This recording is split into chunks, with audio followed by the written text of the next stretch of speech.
Welcome to another episode of the Barbershop Sports Talk Podcast. Make sure y'all continue to follow us on our social media platforms. Check us out on Instagram at Barbershop Sports Talk Podcast. Also on Twitter at Barbershop SPOR2. You can also find us on the Facebook page, and also you can subscribe to our YouTube channel. I'm Trey Fraser, and unfortunately, my co-host, my brother, my partner in crime, Maestro Styles, he's got some personal stuff to take care of. So we got a special guest in the building this evening, and she's going to be the special guest co-host on this episode with me. And one of the things that's special about this episode is that this is local talent, y'all. So, this is Baltimore, this is DMV area type stuff right here. So, this is going to be one of those shows where, it's always great when the talent is local. So I want to welcome Mykell Ramos to the Barbershop Sports Talk Podcast. She's got her own platform. She's got her own podcast called Rollin With Ramos. You can check that out on all your social media, all your streaming platforms. Mykell, thank you for jumping in, and we appreciate you coming on here. How's everything? I'm good. Now I'm from the DMV. I live in Baltimore, and we both know true Baltimoreans and Washingtonians do this. It's different. They're not part of the DMV. It's different. It's different. No question. Listen, They're not part of the DMV, but we don't want to put them in the DMV anyway. But I'm good. It's Wednesday. I don't have to go into work tonight. I get to sleep through the night. It's the little things that matter, people. That's what's up.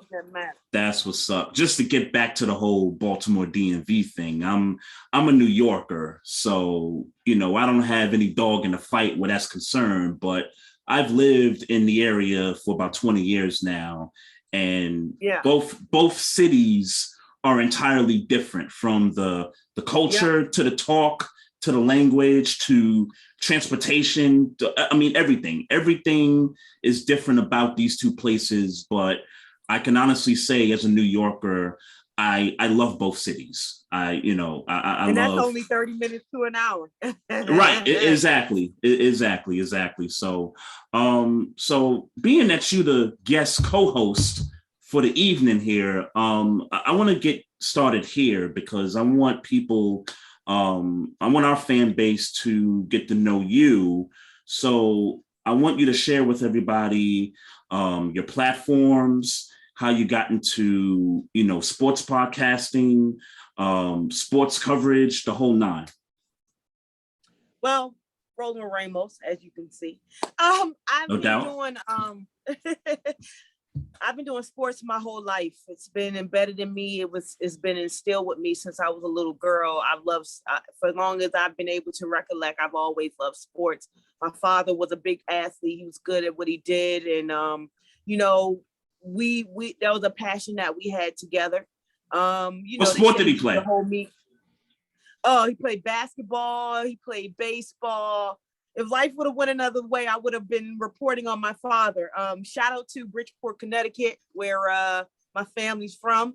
Okay. That's the tri-state area. That's part of the New York tri-state area, isn't it? So, shout out to Bridgeport. Shout out to Central High School.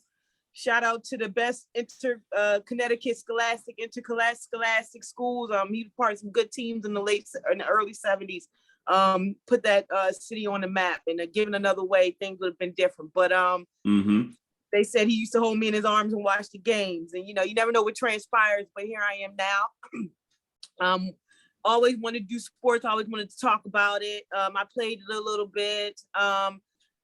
Went to Morgan State University, graduated from there in 2010, and I've just been doing my thing as far as trying to be one of the best in the business and get to where I can be as far as sports broadcasting is concerned. I started off on a podcast called The Flex Zone with a group of friends of mine from Morgan State, and they would let me host. And after a while, hosting became something that I loved. And once I moved on from there, I decided to start Rollin With Ramos. Rollin With Ramos was originally a segment that was on the show that I produced at the radio station at my alma mater. Right. And Rollin Ramos is 4 years old. I'm happy that people allow it to come in their households, and they've been receptive to it. I always say it allows me to allow people to see sports through my eyes. And I'm also want to give a shout out to my co-host Tristan Morris, who's amazing as well. And we work very hard, and I'm very thankful for that. Yeah, shout out to Morgan State too, man. That's a true HBCU right there. I'll be honest, it's one of the national treasure, Morgan State University. It's one of those HBCUs that I feel like gets often overlooked. I don't know if it has to do with the fact that it's in Baltimore City or not, but one of the great things about the city of Baltimore, it's got two great HBCUs, in my opinion, two underrated HBCUs. I know every Bison in the world is gonna hate me, but we are what they try to make Howard. You're gonna start a fight. You're gonna start a fight with that. National treasure, the Morgan State University. I'm trying check our new dorms we got going on. What's up, Howard? I'm trying to think who's a Howard alum in our fan base. You're gonna start a fight. It doesn't matter. Come find me. I'm around. All right, that's what's up. So I guess it's no way to start this off.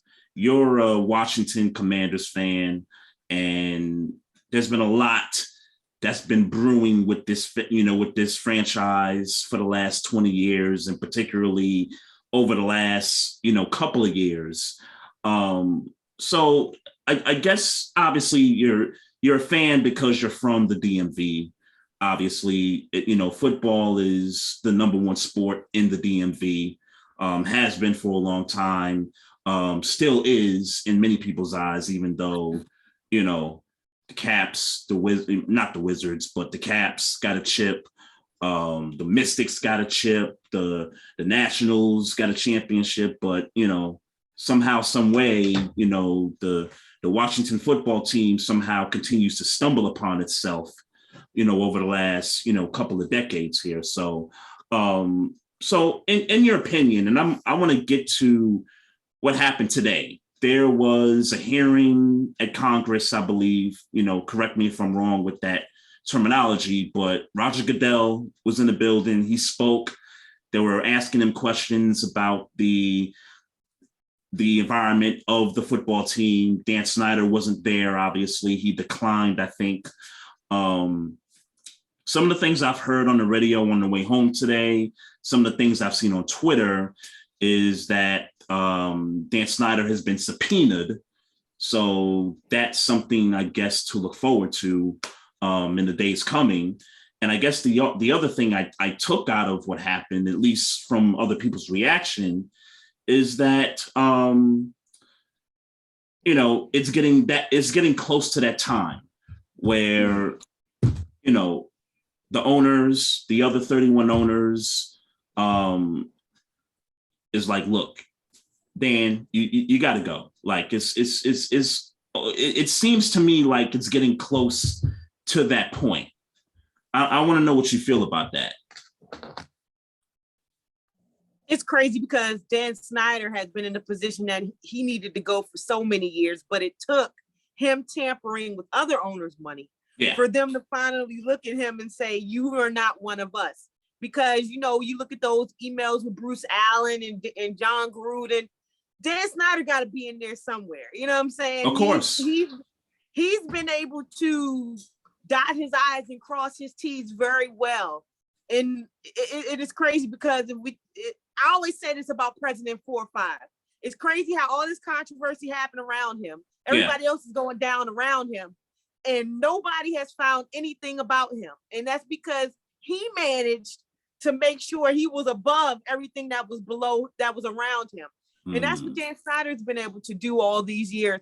And unfortunately, not only has the controversy added to a team, the controversy has been the controversy down to, women being in the offices claiming that they've been harassed in there and the poor work conditions. The cheerleaders, being overseas and the team taking their passports and, all kinds of crazy stuff. Yeah.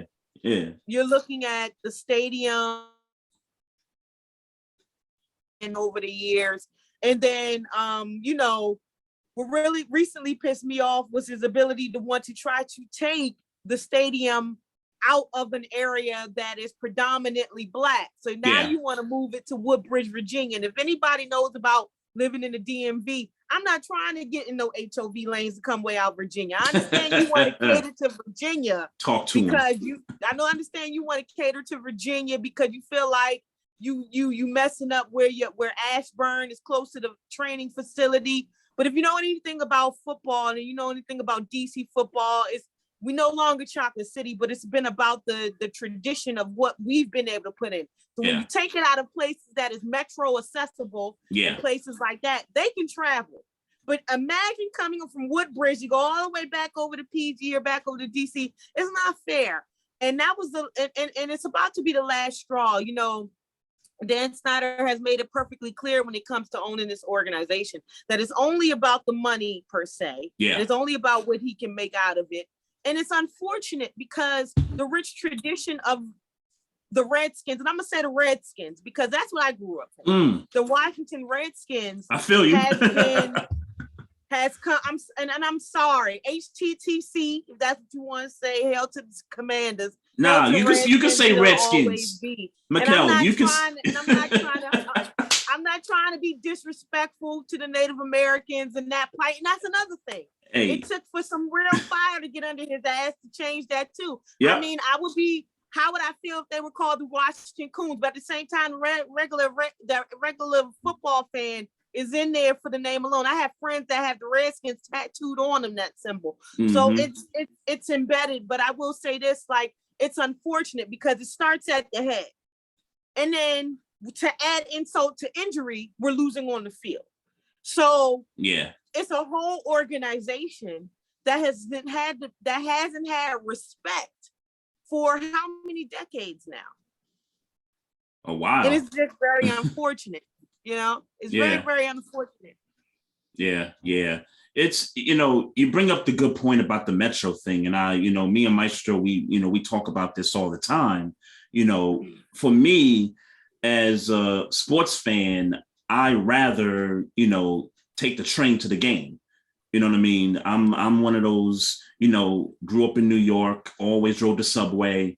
I grew up a Knicks fan. As you can see, we used to go to the Garden for games and stuff. I used to take the A train from Brooklyn to Manhattan to the Garden. I'm a Ravens fan since I've been living here. I take the light rail to M&T Bank Stadium because I don't want to drive to the game because of traffic and stuff, and when you look at areas in this country where, the perfect example I always bring up, the Atlanta Braves and Turner Field. And I've been to Atlanta a few times. I've got, ties to the city and all that. My mother lives there and, quite a few other people I know live there. The fact that the Braves don't play in the city no more, like that's devastating to the Black community because Turner Field was right in that, like, downtown area where all the Black people hung out at, like even in the neighborhoods nearby, it was easy to get to Turner Field. Now you got a stadium outside 285, which is miles away from downtown, and people can't even get to the games, by train. Well, when you look at it from a DC perspective, mm-hmm.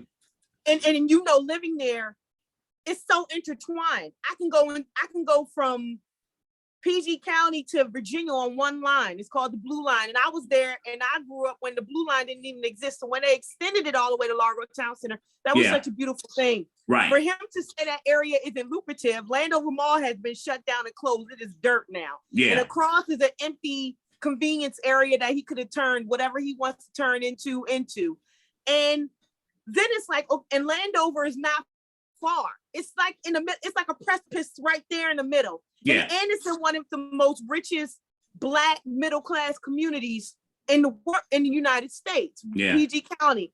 And then if you say, okay, fine, you don't want to leave it in PG County, you don't want to put it in Maryland no more. Your only option is to bring it back to RFK, to find a way to put the stadium back into the nation's capital itself.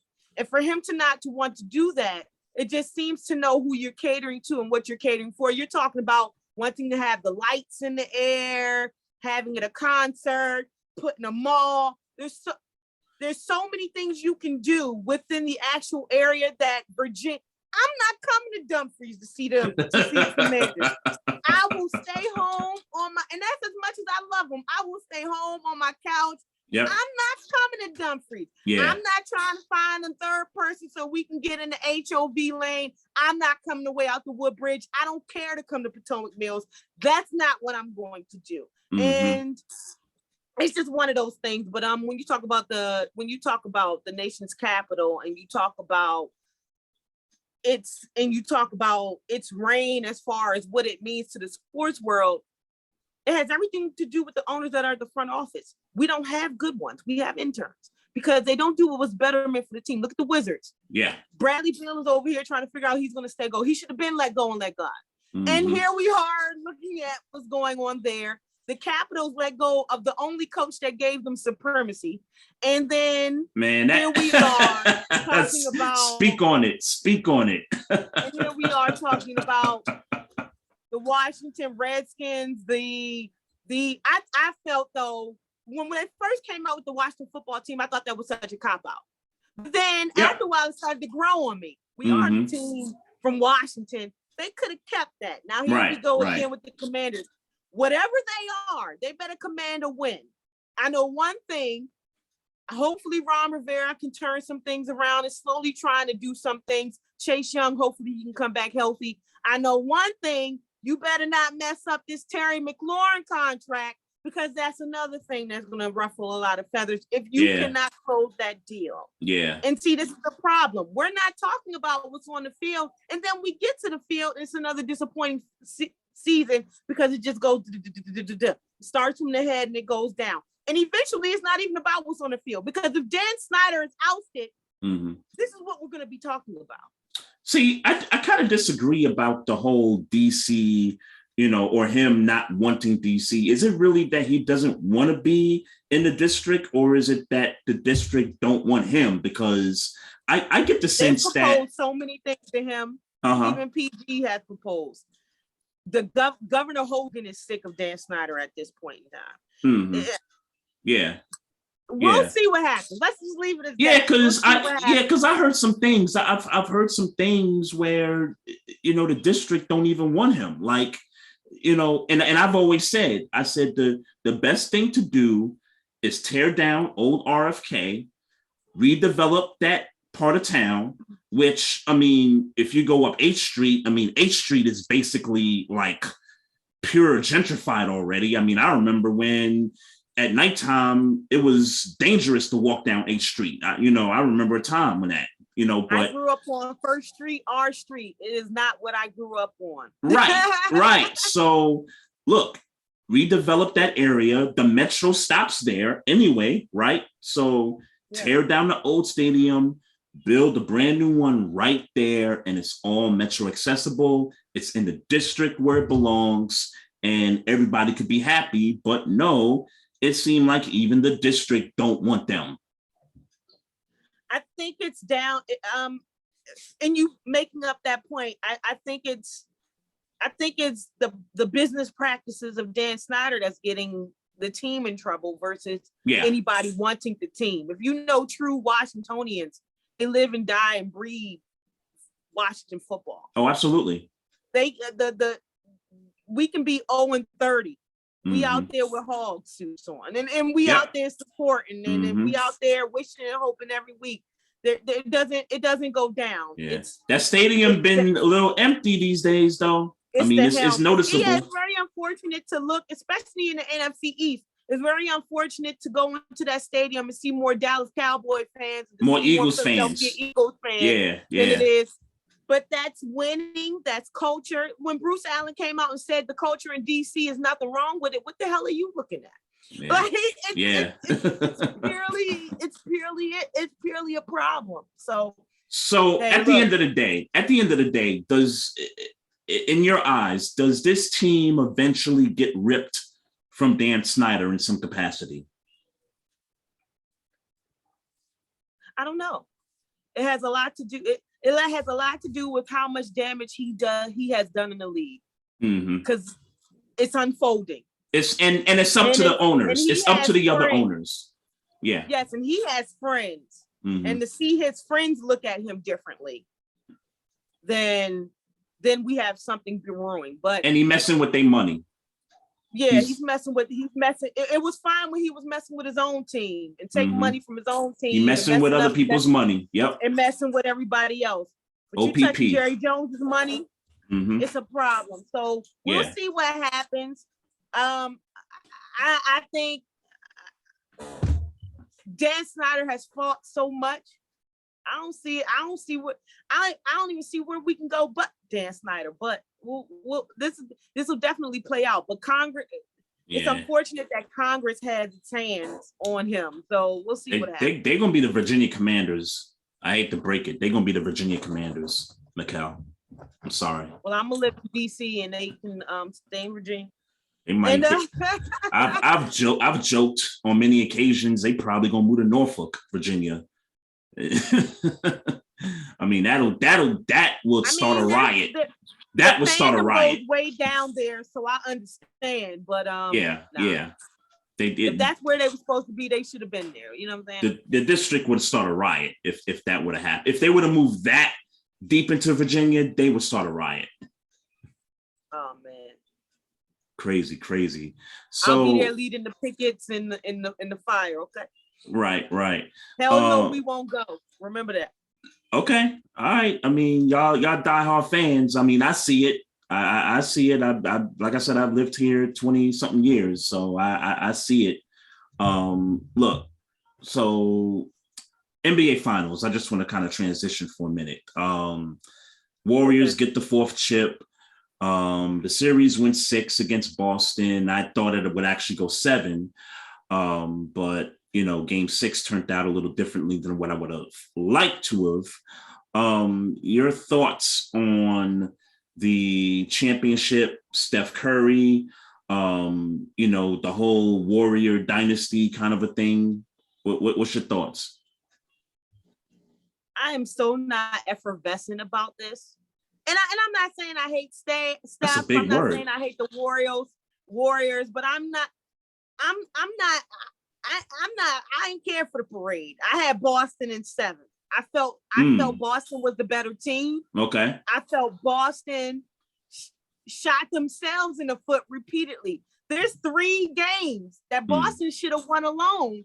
But what did they do? They got caught up playing Golden State ball, and you can't have 31 free throws. You're getting to the line. You're getting 31 free throws, and then you turn the ball over 18 times. Yeah. Who knew they would make all those threes in the first game? And then they turn around and start shooting them again and giving the Golden State Warriors long rebounds. And then here they go down the court shooting buckets. Then Steph Curry goes 0 for 9 on threes, and you still can't get over the hump.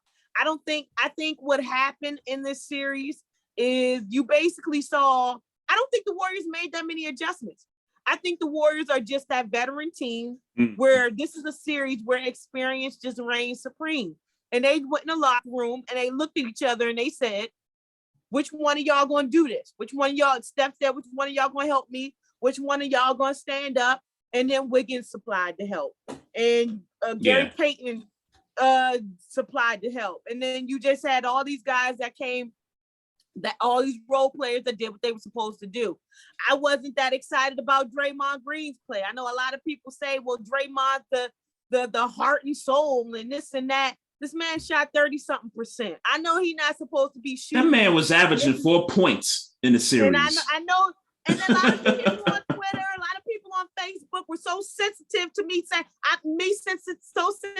saying, he deserved a participation trophy. They did not like that joke. But Draymond Green basically was like the guy that's in the group project and didn't do nothing but the bare minimum. And then he shows up and actually shows up to the project and act like he did more. Right. Yeah. Stop saying that he had pivotal moments in 3-4 games. He had 1 game. He supplied what was needed in game 6. In the game 6. Yes, one of the best adjustments that Steve Kerr had to make was sitting his ass. Can I say that? Well, but yes, you can. Yes.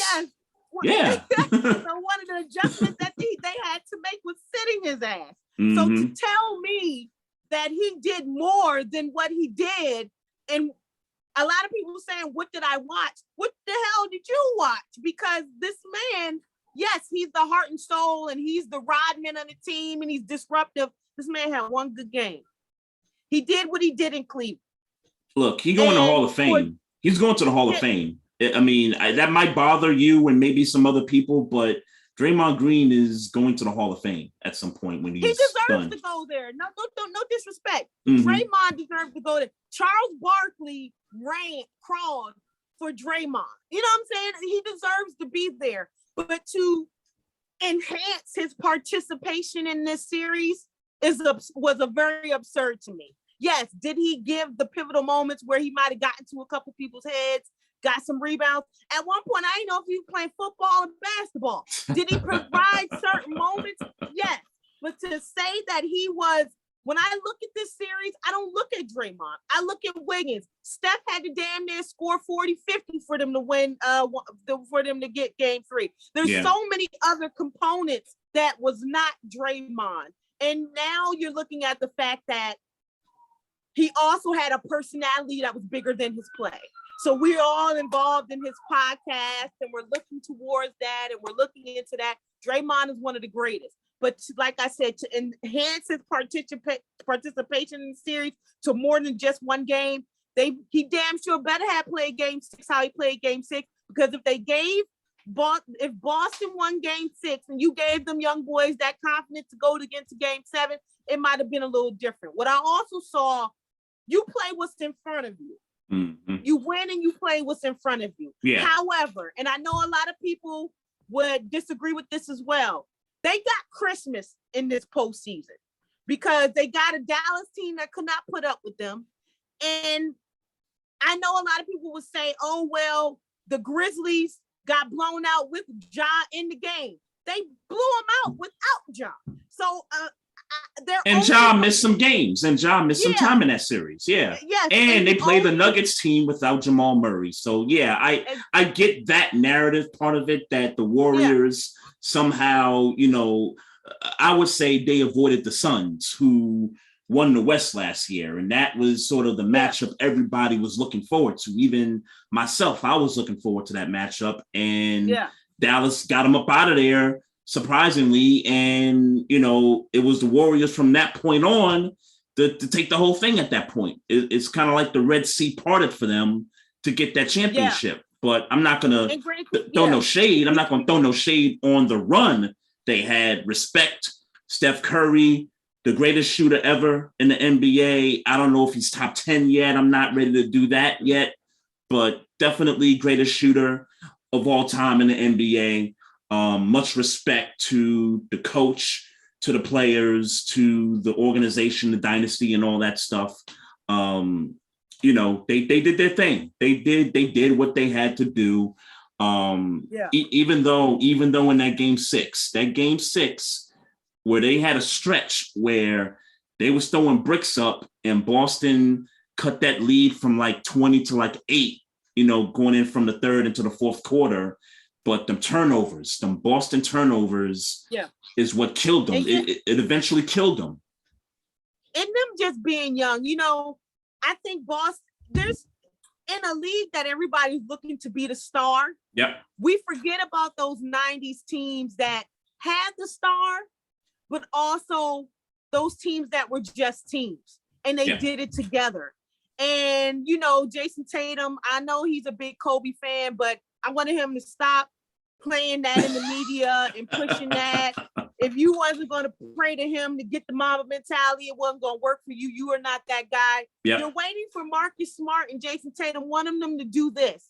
And neither one of them could do that because that's not what they about. They about this. They about this. Mm-hmm. And if they would have found that out, like I said, they're a collective unit. Horford doing his thing with the role players, they're a collective unit. And if they were the whole better team, if they would have figured that out, that would have worked. I think Udoka coached a hell of a series, despite it being his first time. I thought at first he was out coaching Steve Kerr.